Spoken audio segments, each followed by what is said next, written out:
nurse? Well, let me tell you 5 things that you might need to know before you start your assignment. Hi guys, thanks for tuning in. I am Nurse Channie. As you can see, look at my little board. Isn't it cute? I've got too much time on my hands.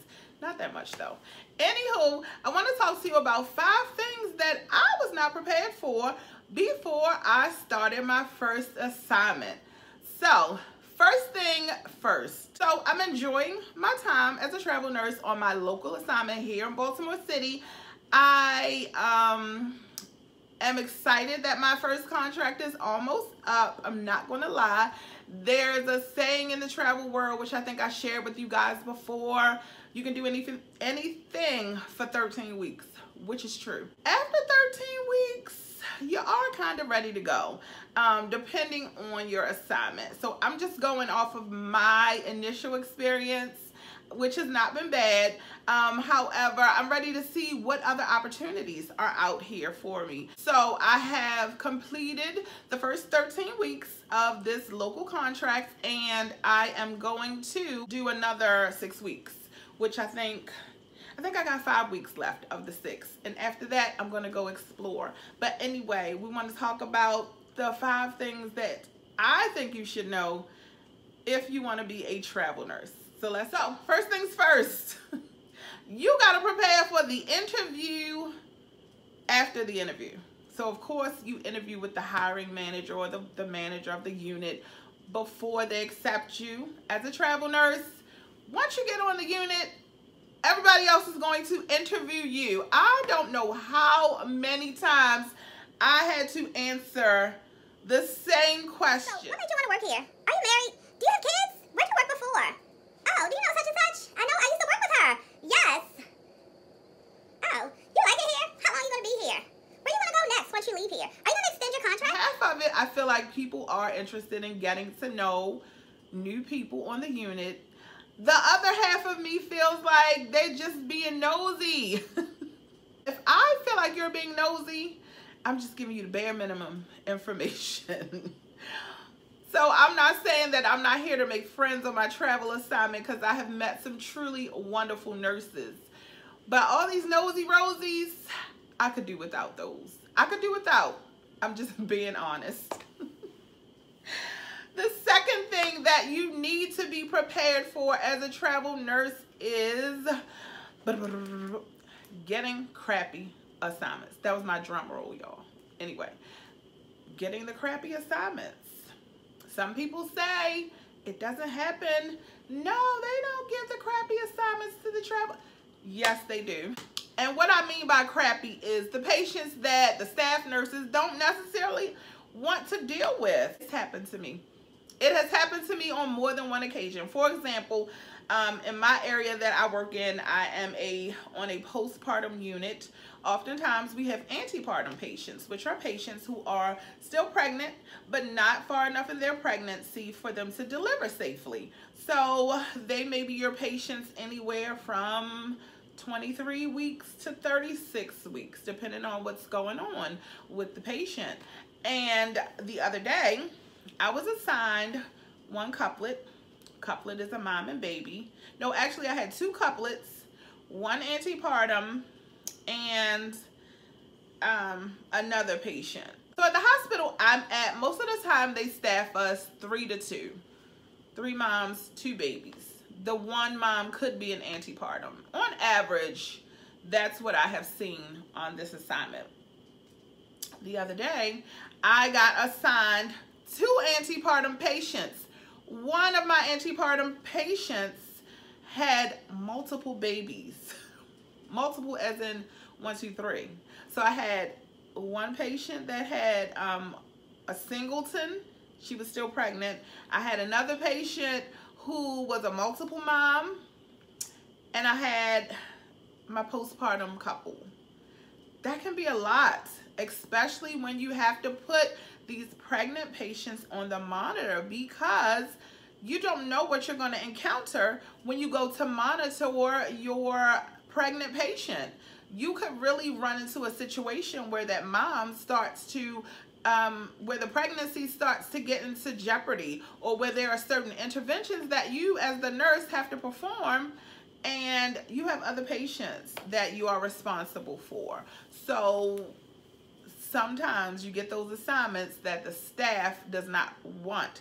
And the reason I say that is because when I went to give report that night, the nurse who was a staff nurse there, who I went to give report to, refused 2 patients that were going to be placed on the monitor, and they didn't make her keep that assignment. But for me, it wasn't an option. So prepare to get assignments that are kind of crappy. So for me, as long as my patients are safe and stable, I don't complain about my assignment. But if the acuity increases, or something, my patient starts to decline, or you know, some things start to progress, I'm definitely gonna go up that chain of command and talk to my charge nurse like, hello, we might need to rethink this. So be prepared for that. The third thing you want to prepare for is the staff not being overwhelmingly friendly with you. I told y'all before, nurses are cliquish. Nurses are cliquish, nursing techs are cliquish. Doctors is a whole other thing, but sometimes the staff is not very welcoming, or the staff is not very helpful to you. There have been several times on this assignment where I have had support staff that are supposed to support me, and they're not willing to do that for whatever reason. So in that situation, you can have the conversation with that support staff like, hey, I just need your assistance with this. Or you can take it up the chain and talk with your charge nurse. Luckily, I have not had to do that because I'm pretty self-sufficient, although that's not how things are supposed to work. As a nurse, we're supposed to work as a team, but I'm pretty self-sufficient, and I can basically take care of my patient load. But it would be nice if the support staff or other nurses were supportive of you. It would be nice. So be prepared that the staff may not be overwhelmingly helpful for you. The fourth thing you need to be prepared for is that sometimes people are going to challenge you. They're going to challenge you to see if you know what you're doing. It's sad to say, because I feel like I have the license, I have the skill set, I have the experience. However, sometimes people will try you just to see, does she know her stuff? It's really petty to me, but it happens. It definitely happens. I mean, I wish I could say it didn't, but that definitely happens. That sometimes you have to prove that you know how to do your job. Be prepared for that as a traveler. And then lastly, be prepared to really enjoy this whole experience. Now, I know that I talked about a lot of things that may have been negative. However, again, I have to say, overall, my experience has not been terrible. There have been days where I have vented to my family, my friends, my other travel nurse buddies.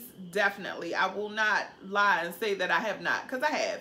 So there have been days that have left me like, boy, I'll be glad when this assignment is over. But in general, I have really learned a lot. I have really gained a lot of med-surg experience on this unit. I've really had the opportunity to take care of a lot of patients who were not just pregnant. They were sick. They had other comorbidities, other diseases. And, you know, I learned how to do a lot of things that I didn't know before. And I've been a nurse for 11 years. So be prepared to learn some new stuff while you're on your travel assignment. Be prepared to learn the city that you're in, the area that you're in. Right now, I'm in my home state of Maryland. I'm placed at a hospital in Baltimore, Maryland. So this is where I've lived all my life. So I know the area pretty well.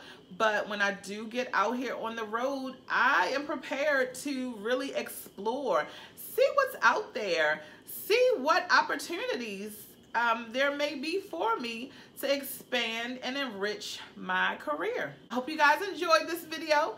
Please like, please share, please subscribe to my channel. Let me know what your experience have been. If you are a travel nurse, have you experienced anything that I talked about in this video?